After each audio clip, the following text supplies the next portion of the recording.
Hello అండి. ఇది వచ్చేస్తే మార్నింగ్ మినీ వ్లాగ్ అండి. ఈరోజు ట్యూస్డే అని అమ్మవారి గుడికి వెళ్దామని అనుకున్నాము.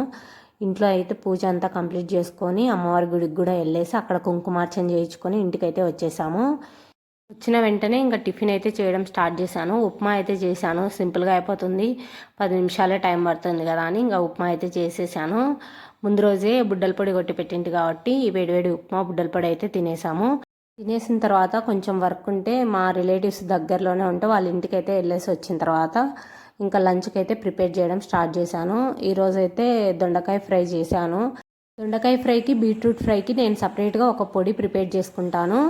నేను ఆల్రెడీ ఛానల్లో పెట్టాను, ఒకసారి ఛానల్ నేమ్ కింద కూడా లింక్ ఇస్తాను చూడండి. బీట్రూట్ ఫ్రైది నిన్న మార్కెట్లో దానిమ్మకాయలు తెచ్చుకున్నప్పుడు ఇలా కట్ చేసుకొని తెచ్చుకున్నాను. ఇలా కట్ చేయడం వల్ల మనకు పాడైపోయి ఉంటే వాళ్ళు కొత్తవి ఇస్తారు. అలాగే మనకి ఇంటికి వచ్చిన తర్వాత ఈజీగా ఒలుచుకోవచ్చు. మీరు కూడా ఒకసారి ఇలా ట్రై చేయండి, ఈజీగా పని అయిపోతుంది.